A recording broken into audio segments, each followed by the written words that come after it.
for Pulse, and I'm talking to Bernie Anderson, who runs Second Deck Cards and Comics. And Bernie, how long have you been in business here in River Falls? I believe this is my 7th year that I'm into now.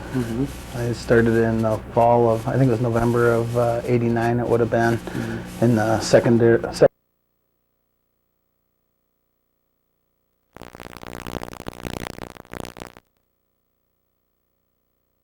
Got a bigger shop over there, smaller? No, it was a real small one. It was real cheap. The rent was like $50 a month, and that was for everything. And as much as a business, I did it as a place that I could store my cards and things like that. And what drew your interest in getting involved in dealing in cards and comics and so forth? Was it a childhood you bet. childhood hobby? It's basically one of those.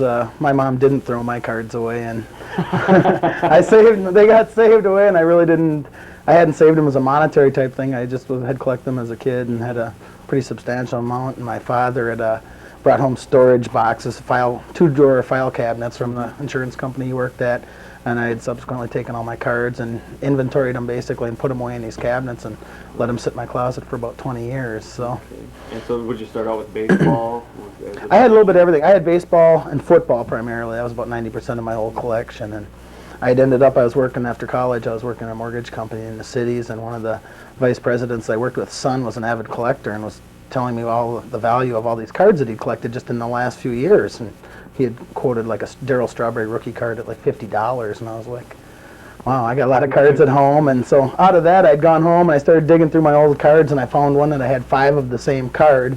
And kind of to make a long story short, I brought in this card and I gave it to the vice president, told her to give it to her son, and she did, and he got it. And about a week later, I'd gone on vacation. I came back and she was waiting for me, and she told me that that was a Johnny Bench rookie card I'd given him worth over $150, and it was the most expensive card that he had. And out of that, I didn't give away any more cards. What year was that? How many years did that? That would have been like 88, 89, something like that. I'd graduated from college in '86 and worked for a mortgage company. And you graduated from the university? Okay, yeah. And so I had a degree in business and was working in finance. And I don't know, after that, the company I worked for got sold, and I was kind of temporarily out of work, and I started trading and selling off some of my cards. And one of the people I was working with or dealing with was in Hudson, and they had told me they were going to open a shop in River Falls, and I was living on 3rd Street still at the time, and they opened the shop and basically made me manager, and then they kind of folded up their shop, and out of that I opened my little shop over there, and it's just kind of grown from there. So I'm now in my 7th year. So recently you merged with another card shop that was just a couple doors down. Right down the street here, yeah. There was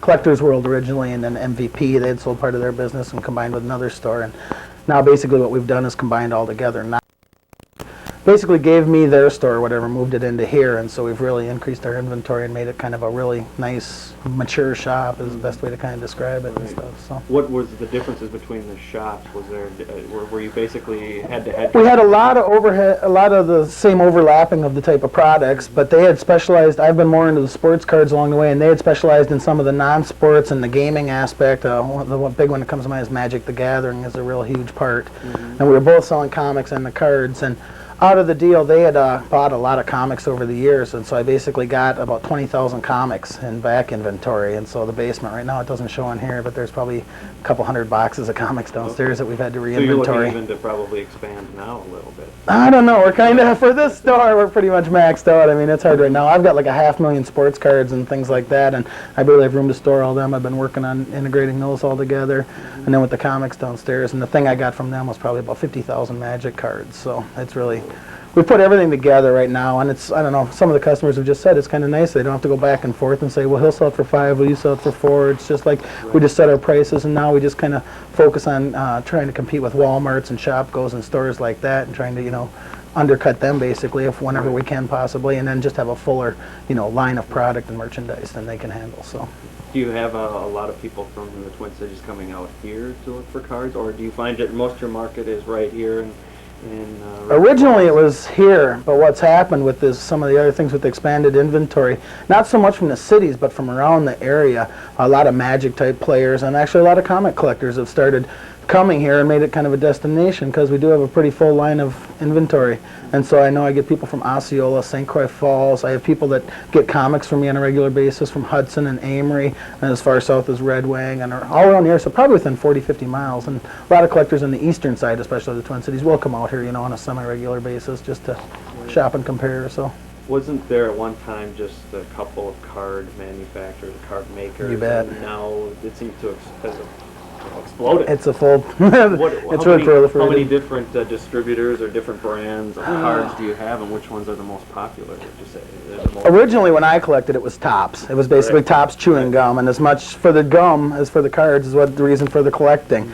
And out of that, starting in the early '80s, Fleer and Donruss started making baseball cards, and then right about at the time when I started, you know, got back into it again, '88, '89, Score started making baseball cards to compete with Donruss, Fleer, and Topps. And then the big one that came along was Upper Deck. And Upper Deck really kind of set the industry on its ears, basically, because they came out with a really high quality card compared to what the others had used plain old cardboard stock or whatever. Do you have a sample of? I have Upper Deck cards here. I don't know.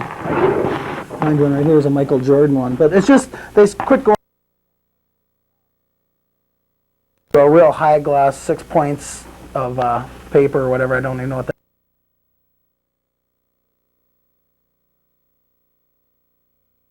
that had used for years and years. Also what happened, was that same year Ken Griffey Jr. came along, and they used him as kind of their spokesperson. He was the most highly touted baseball player to come along in a number of years, and so they gave him card number 1 in their set. I've noticed that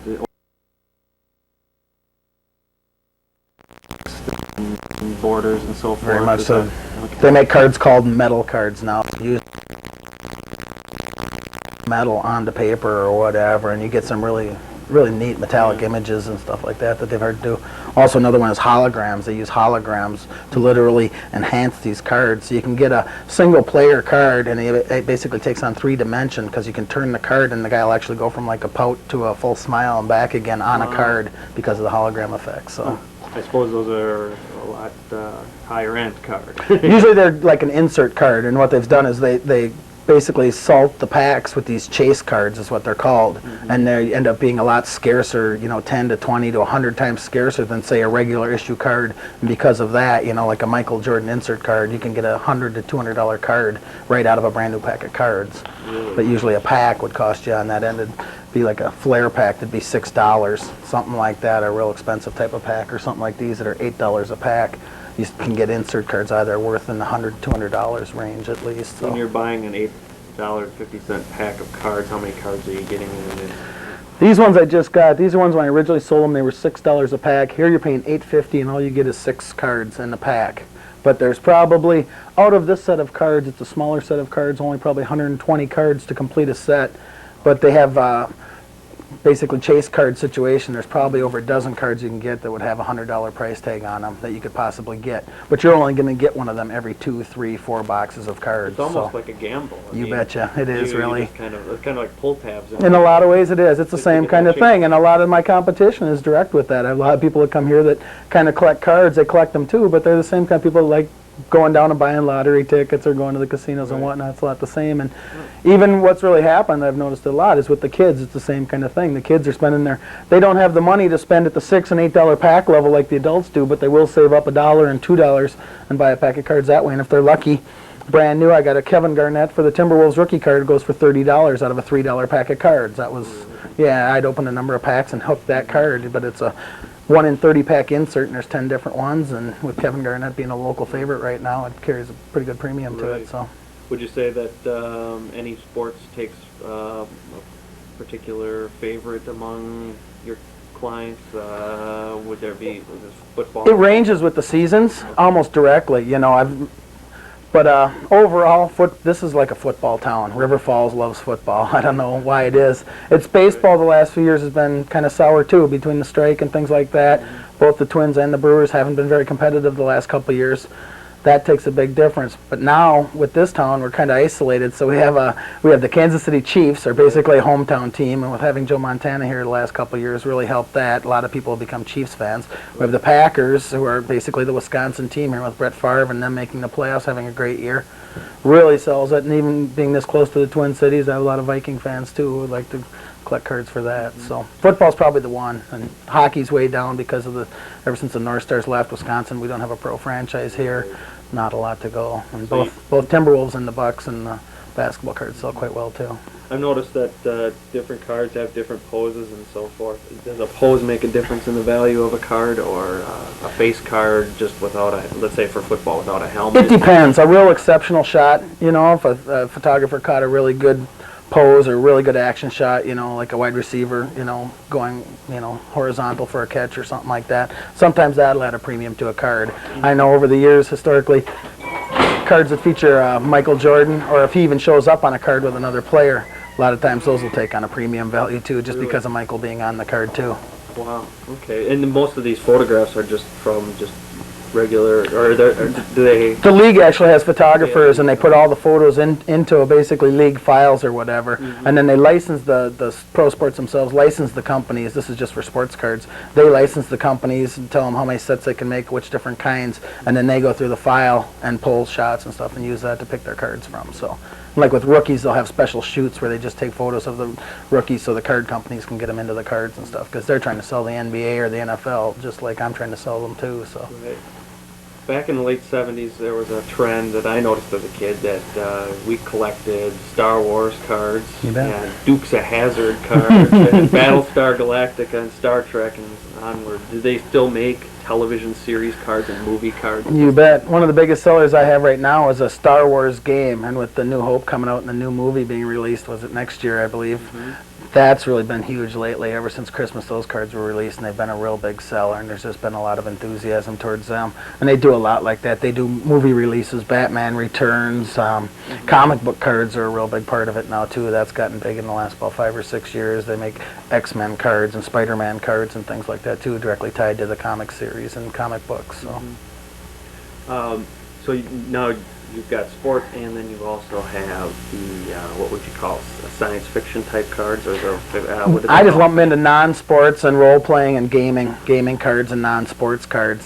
So like four, basically. You have sports cards, and then which is obviously the four big sports, sometimes racing cards, things like that, and non-sports cards, which breaks down into like three parts. You have gaming cards, you have comic cards, and then just regular maybe movie cards and other just type theme cards and things like that. They'll have Olympic cards during an Olympic year and things like that. Do some of the cards that are non-sports cards have a practical purpose for gaming, or you bet.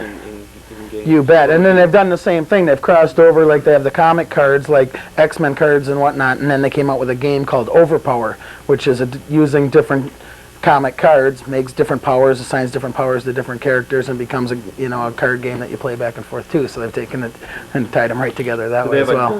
Excuse me, a Dungeons and Dragons type games. That's what Magic is. That's basically what Magic is. Is a lot. It's pretty much a direct spin out of Dungeons and Dragons, which was created here in Wisconsin. But these people were out in Oregon and made a company and wanted to put it into a card game format, and they've been really successful.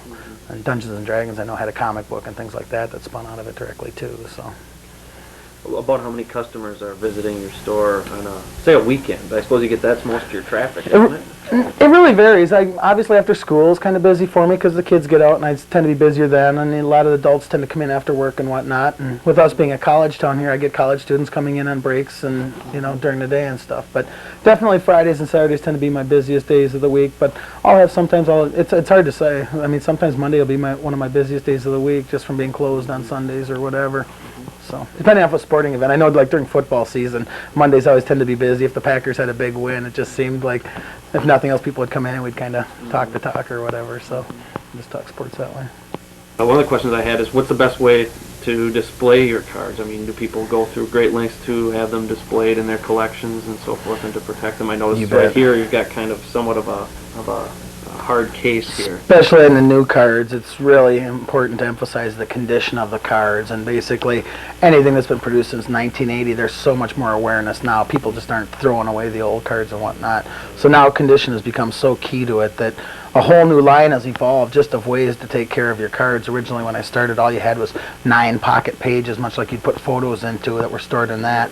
But now we've had an evolution of hard cases, semi-rigid cases, soft sleeves, really thick. They got a case that's like that big, 1 inch thick, called an ice cube. For people use that and then want to display a Michael Jordan rookie that's like $1,000 or something like that. And I have people that have basically turned whole rooms in their house into their sports rooms, where they've gotten really, neat items to them, personal, mostly sentimental value type things. Maybe an autographed baseball bat, something like that. And a lot of times they'll showcase it directly with, a certain card, like a Kirby Puckett or a Robin Yount, or have their whole collection into a case mounted on the wall, and just a lot of different things like that. So. How about your own collection? Your personal collection? Pretty big? Pretty massive? It's big, yeah.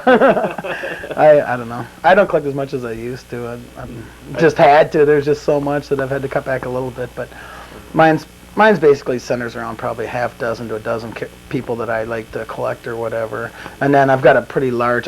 Ended up, after I'd been in this for a while, I put away a lot of my older valuable cards, my 60s cards, my Mickey Mantles. I have Nolan Ryan rookies, things like that. They're basically useless though, because of the value of them. I keep them stored in a safe deposit box in the bank. So maybe once a year I get in there, kind of thumb through what I do have. But the highlight of my collection probably I've always been a big Kirby Puckett fan, and so I've got almost a complete Kirby Puckett collection. That full value of that would probably be a couple $3,000. Okay. What really makes a card valuable? What are some of the aspects of a card that makes it valuable besides its rarity? I mean, scarcity, as I mentioned before, is one of the things that they've done to enhance the values of a card. But basically, the biggest indicators, and I'm talking primarily on a sports card, is performance, overall performance. And you have a big difference between, like on a newer card, there's a difference between what I call the real value and what I call speculative value. And what a speculative value would be on a Kevin Garnett card, like I said, that one goes for $30 right now. Probably $28 of that is speculative value. If he was to die in a car accident tonight or something like that, that card really wouldn't have any value because his performance, didn't merit that kind of price.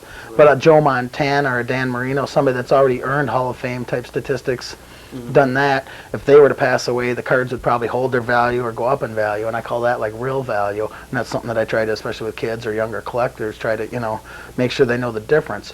The difference is on a card with speculative value, the returns can be a lot greater. You can have a 50-cent card that can almost instantly turn into a $5 card based on a young rookie's performance, a young football player or a young basketball player or something like that.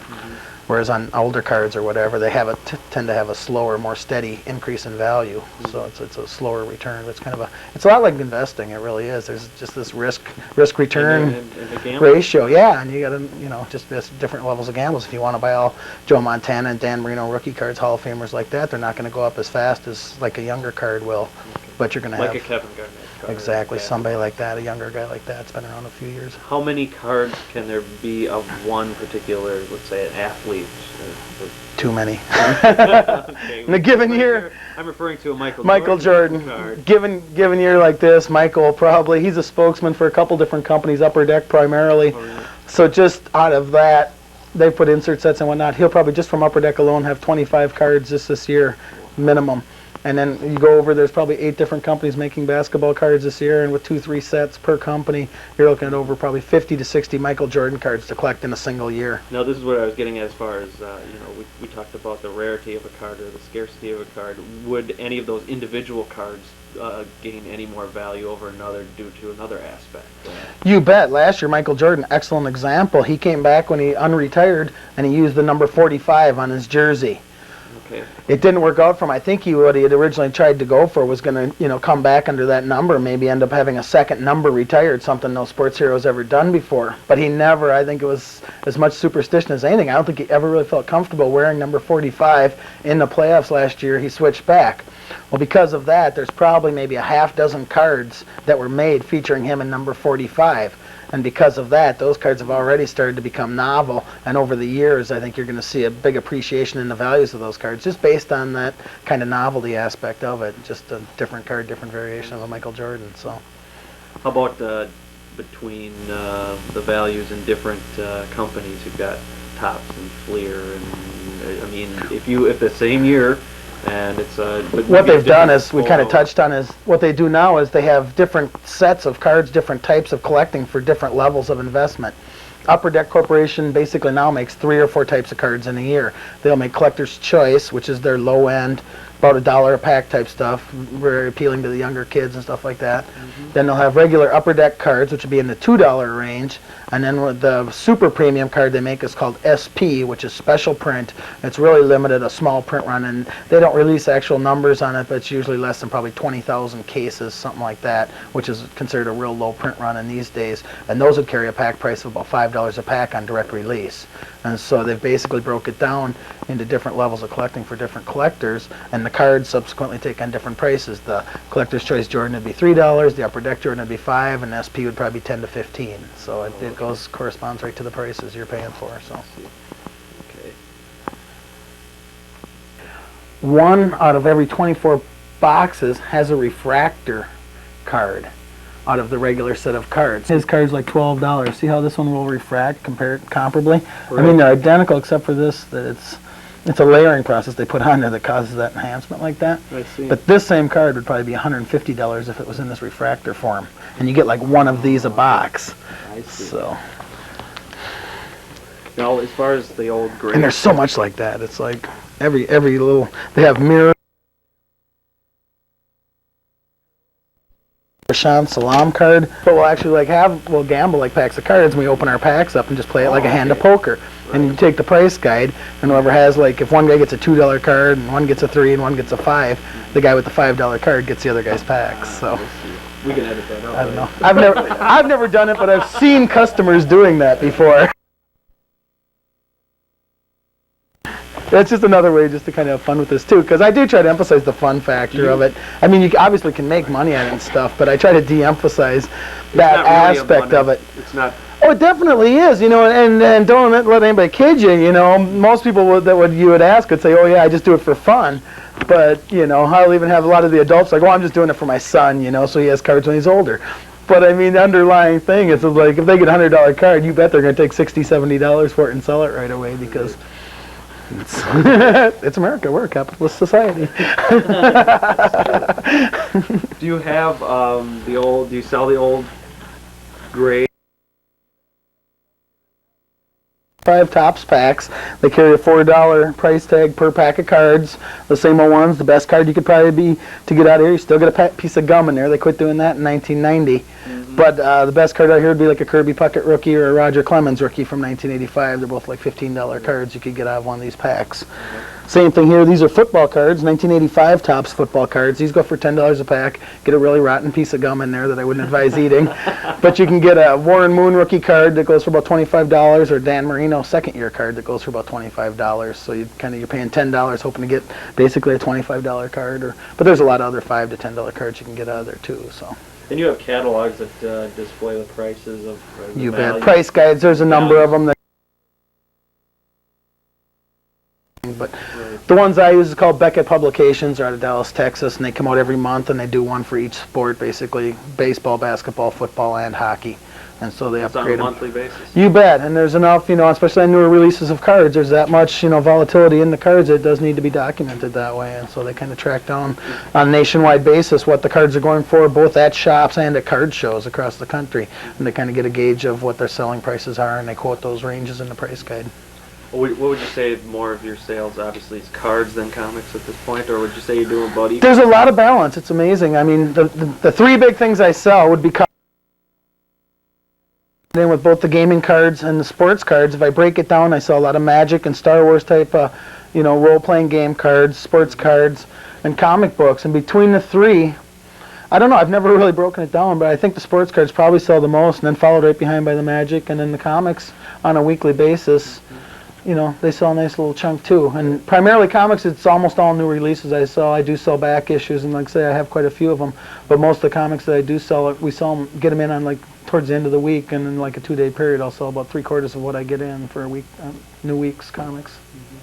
What are some of your better-selling comics? What's the X-Men, X stories. Historically, Wolverine is a real good selling comic. But here from Dark Horse, the Star Wars books do really well. A lot of collectors of Star Wars. And then from the last 5 years, basically,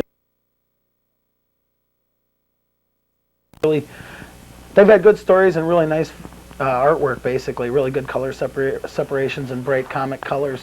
And so a lot of those titles of Gen 13 and Spawn are really good selling comics as well. But there's also another, and you know, I can't leave out like Batman and Superman and Spider-Man. Those historically have always been good sellers too. So there's none, you bet. And then even now I get some weird stuff. I wouldn't say necessarily weird, but like X-Files comic book. It's not really that comical, but it's like the X-File books, and they're a real good seller too. The people are, you know, enjoy the X-Files, seem to enjoy collecting the comics. Yeah, that's one thing that if something is successful in another media source, they ultimately go and they put it in a card. Yeah, and I mean, they're doing the same thing. You got the Lois and Kent show on TV, or Clark and Lois, or whatever, and just things like that. And then they do cards on that directly out of it. And do you have TV cards? yeah, on occasion. I don't do too much. There's X-Files cards right there. Same thing. X-Files second series just came out not too long ago. But they'll do, yeah, there's Star Trek cards, Star Trek episodes, Next Generation. Those come out. Then they do, you know, even a lot of different things that, you know, different type of collector. And I haven't mentioned yet is like Coca-Cola cards. A real big part. And people collect actually prepaid phone cards with the minutes already paid on them or whatever. You can either collect them by the individual cards and they have scarcity to them based on the, you know, the design on the card or what kind of is on there, and also based on the amount of minutes that you can get. And a lot of the card manufacturers have started putting phone cards right into the packs of cards, so you can get like a $50 or $100 or $1,000, you know, $1,000 worth of phone service out of a pack of cards. Wow. So that's another. What's the Coca-Cola cards? Are those just Coca-Cola, all based on the old Coca-Cola ads and things over the years. And they've come out with like 5 series of them. Goes along directly with their Coca-Cola clothing and things like that that they sell. So they're very good marketers at Coca-Cola. Do you get a lot of sales on that? Is there? It's more exclusive. That's kind of, most of that I do on a lot of a pre-order basis. There's a couple people in town that like to collect those types of things.